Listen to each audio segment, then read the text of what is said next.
Now, there was a little bit of a preview that might have given you a little insight into what might happen, because during the previous war with the Karachitai, the Khwarezmian Shah's forces ran into a detachment of Genghis Khan's forces under one of the Khan's generals. The Khan's general said, listen, we don't want any trouble from you. I actually have strict orders not to get involved with any conflict with you. And the Khwarezmian Shah, perhaps showing a little arrogance here, said, I don't care what your orders are. I want trouble with you. He said, basically, you're all heathens and idolaters from where I stand. And they fought. The Khwarezmian Shah had a big army, the Mongols a small force of 20,000, and some sources say the battle went 3 days long.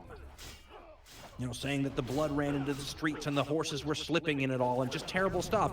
And then supposedly either both sides or the Mongol side in the middle of the night before the fourth day of the battle, decamped and left.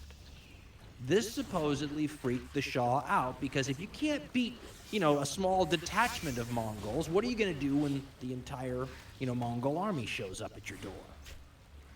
This may have determined how some of the tactics would be used later on in the conflict. It should also be pointed out that if you think that Genghis Khan is going to go to war with you eventually anyway, maybe you poke him with a stick now and get him to attack you when he's already tied down in China. Maybe it would have been dumber, if you're looking, down the road, to wait till he conquers China, absorbs all those resources, and then turns everything against the Khwarezmian Shah's empire. Nonetheless, people will speculate forever about this, but the Khwarezmian Shah is often given the lion's share of blame for the absolute rivers of blood, Muslim blood, that are going to flow from this series of events.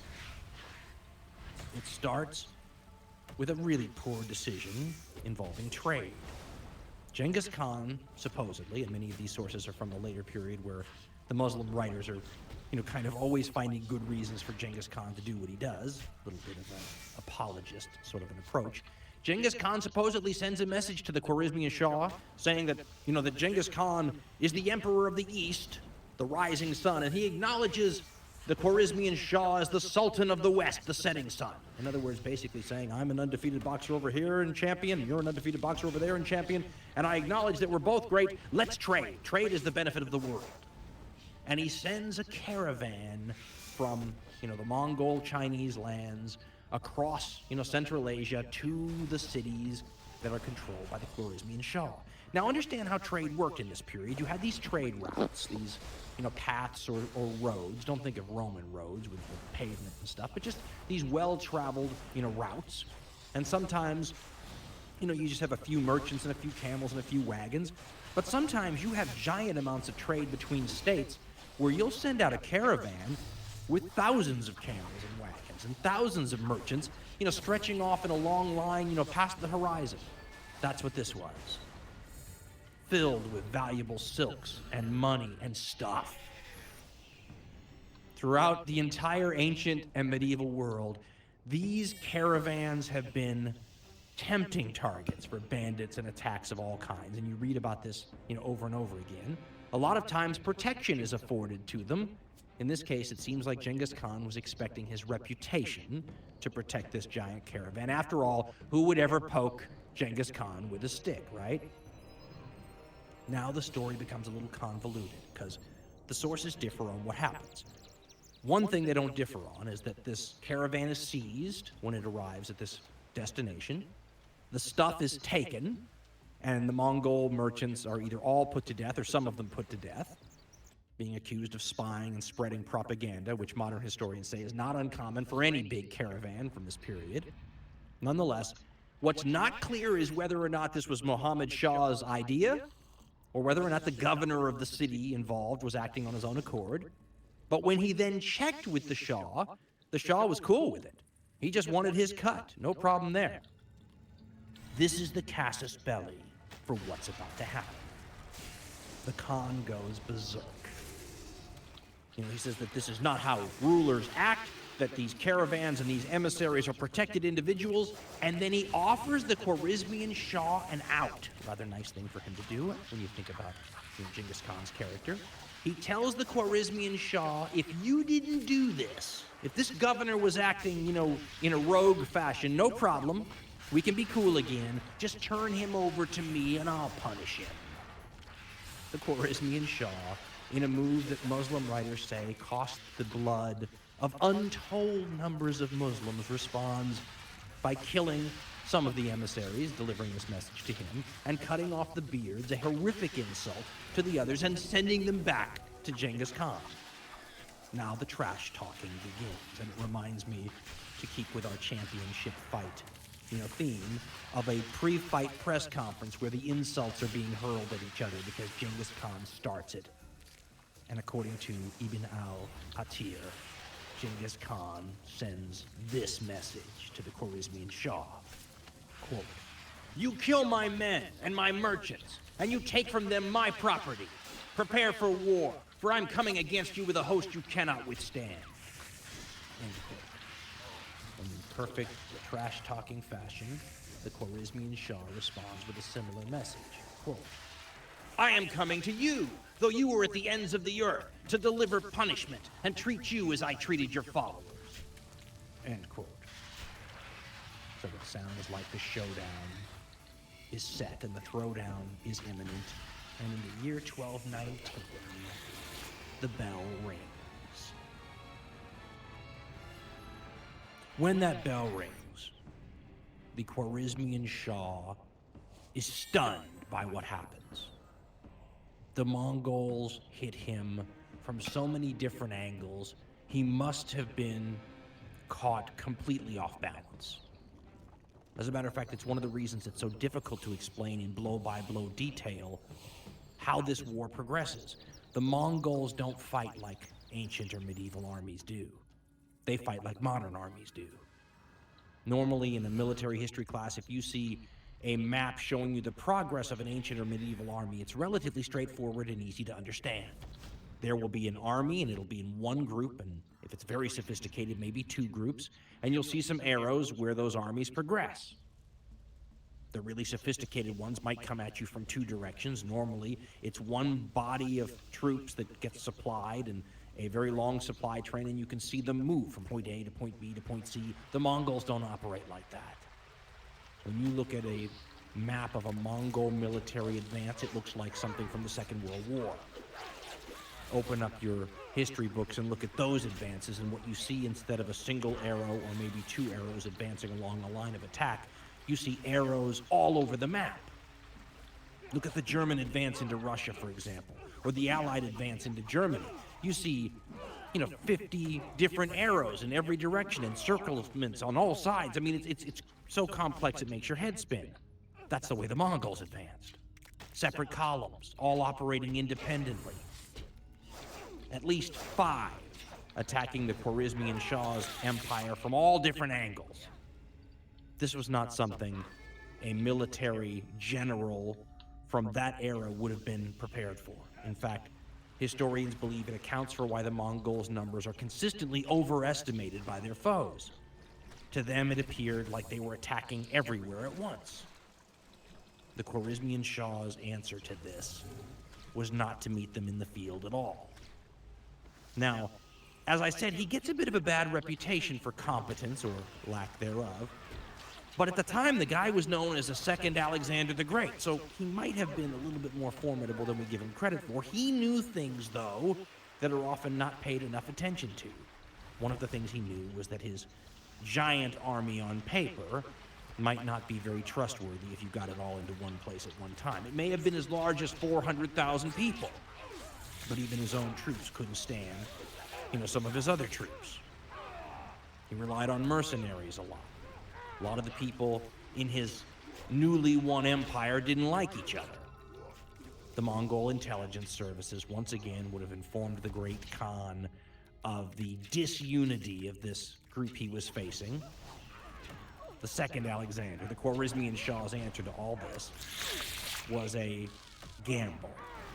He decided not to meet the Mongols in the field, but to shut up his troops in garrisons in fortified cities.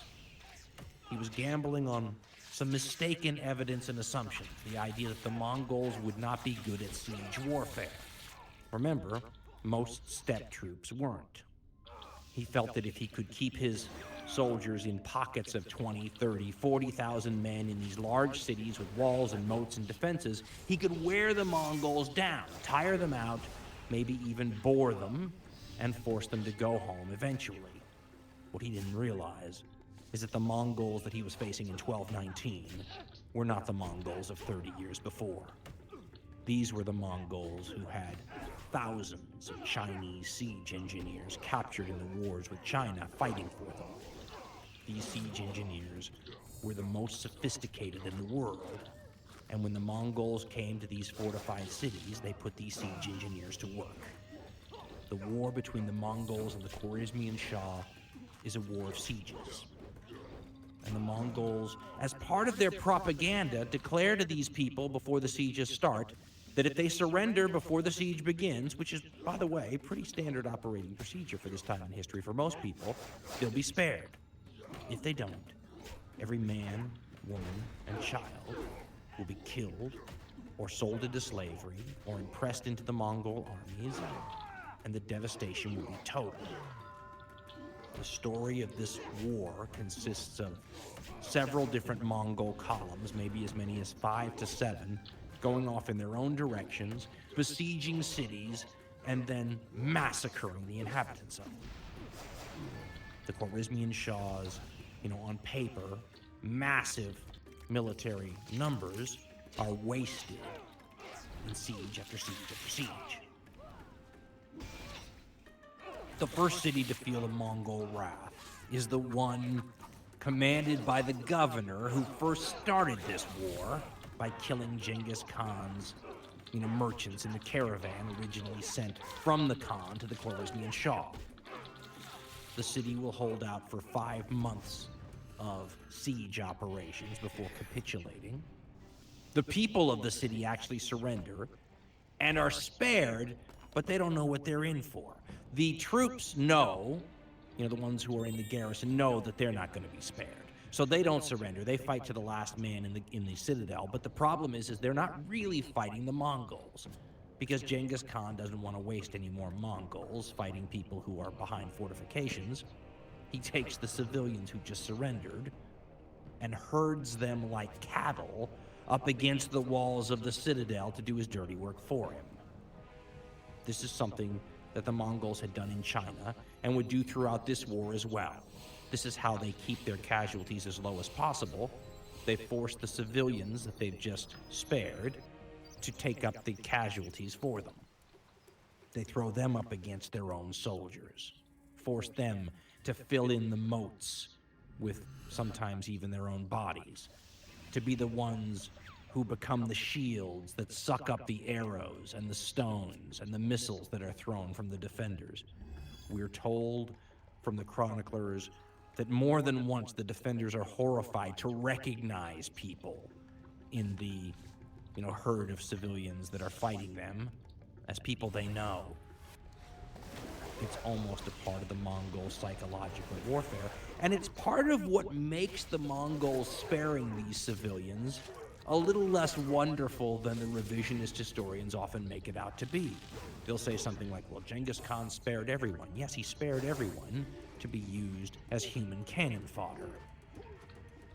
Eventually, the citadel will fall, the defenders fighting to the last man, and Genghis Khan will have the governor killed either by the relatively merciful means of having his head struck from his body, or, as some sources say, the relatively less merciful means of having molten silver or gold poured into his eyes and ears.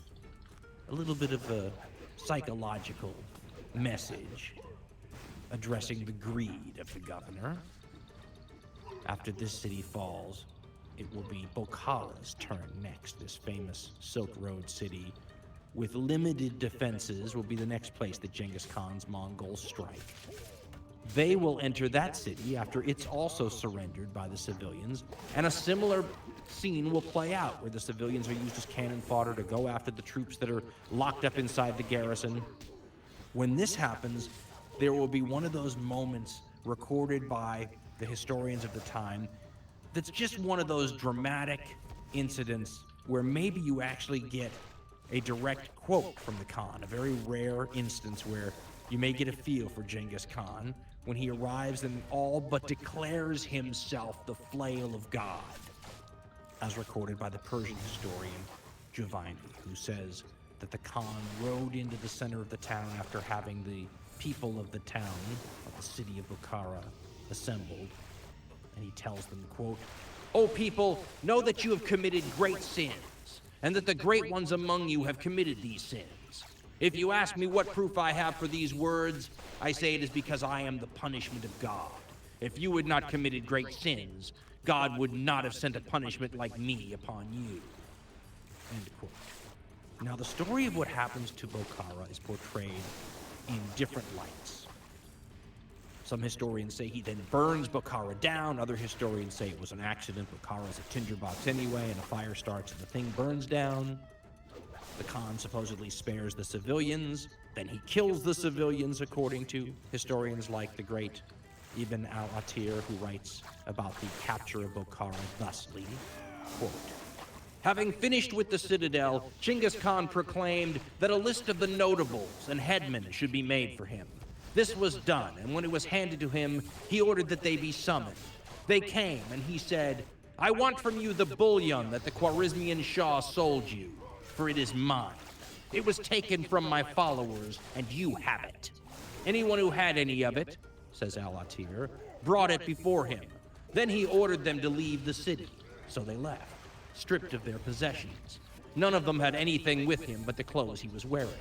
The infidels, meaning the Mongols, entered the city, plundered it, and killed anyone they found there. He had the Muslims surrounded and ordered his men to divide them amongst themselves, which was done. It was a dreadful day from the amount of weeping by the men, women, and children. They were scattered to the four winds and completely torn apart. They divided the women amongst themselves too. Bokhara became a wasteland, collapsed on its roof timbers as though it had not been thronging with people just the day before. They committed horrid acts with women, while people looked on and wept, unable to defend themselves from any part of what befell them. There were some who did not accept this, and choosing death instead, fought until they were killed. Among those who did this and chose to be killed rather than see what befell the Muslims were the lawyer and imam Ruskan al-Din Amamzadeh and his son, for when they saw what was being done to the womenfolk, they fought until they were slain. The Qadi Sadr al-Din Khan acted in the same way. Those that gave up, the infidels took prisoner, and then they set fire to the city, the madrasas, and the mosques. They tortured the inhabitants in various ways in search of money." End quote. When al-Atir says that the Mongols divided the people up, what he means is what we talked about in the first part of this series, that was the way the Mongols executed large numbers of civilians. You know, imagine you are tasked with a massive engineering problem. How do you kill 100,000 people? By hand. The Mongols did it by dividing the people amongst the number of soldiers they had, and then required each soldier to do away with a certain number of people. When al-Atir says the Mongols divided the people amongst the soldiers, he means that these soldiers then had a responsibility to kill any number of people, but they could often take the women for themselves. Again, this is a hidden part of this story, the rape. And al-Atir points out over and over again how the women weren't just raped, they were often raped in front of the townspeople, the people who knew them, and their relatives. And in that story, he's pointing out that sometimes it just drove the men crazy, and they would attempt to intervene or resist, and then they would be killed. These are horrific scenes. Let's not pretend, though, that they are unique to the Mongols. This is stuff that history has seen over and over and over again. Heck, during the Second World War, when the Soviets were moving into Germany as sort of payback for what they had inflicted upon them by the Nazis, you saw many of these same scenes. As a matter of fact, you can go online now and see the after effects. Needless to say, rumors of the Mongols' treatment of women spread widely. After all, there was that anecdote that when the city that preceded modern-day Beijing fell, that 60,000 virgins and ladies jumped off the walls to avoid what they thought was going to happen to them. Two of the chroniclers from this period, both of whom the revisionist historians actually like, tell the same story about some of the locals trying to prevent their daughters and womenfolk from being carried off by the Mongols.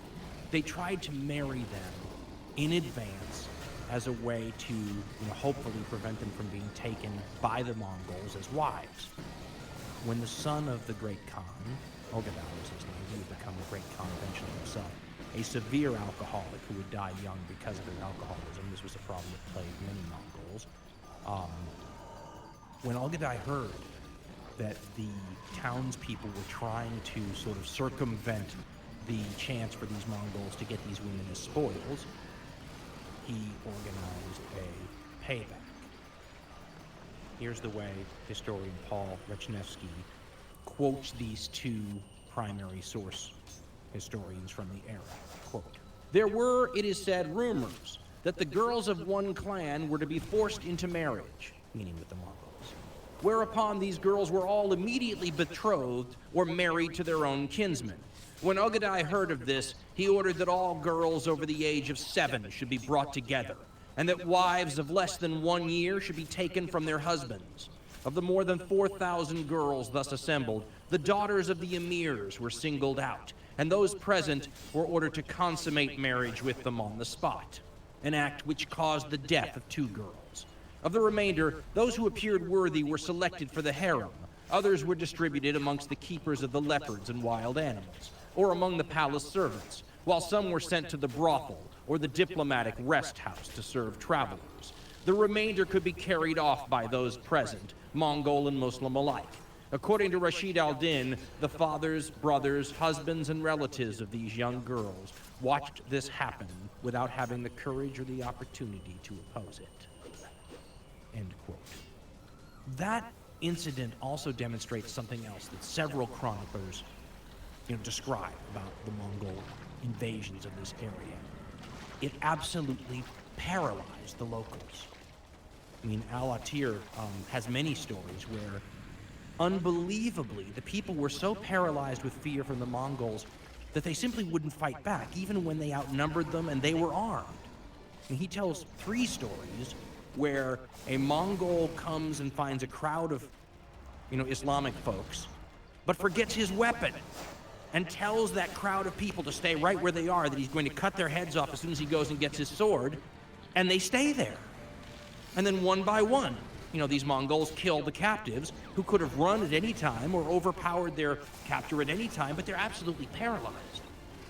In fact, there are several historians that make the case that the Mongol terroristic activity had a purpose, sort of a logical insanity purpose, to use a term from one of our earlier shows, where it was a calculated effort to terrorize the enemy so that the next time you came up to an enemy city, they would simply give up without fighting. In other words, be as cruel and horrific as possible now, and maybe it pays dividends later that saves the lives on both sides. And I think that's a stretch myself. I think if you look at the history of many conquering tribal peoples, what you're seeing here is not out of the ordinary. And other historians have tried to explain that away, and the suggestion makes a lot of sense. It is the seeing of your opponent as something less than human.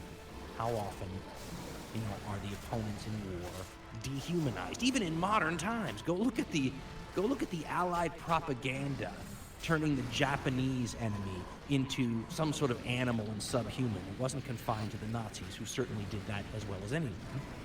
Seems to be a human quality. In fact, these steppe peoples often saw the settled, humanoids as akin to herding animals, and they killed them like that.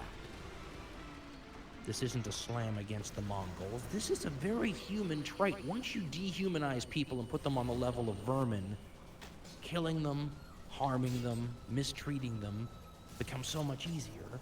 And you see it over and over and over again. It's one of the common themes of the horrific nature of human history. There's that line we like to quote that history is the autobiography of a madman. That's how this happens. The Mongols traumatized this region, and they did so through things like that mass rape involving girls 7 years old and older, who get raped by the army in front of the entire, populace. I'm not sure there's ever been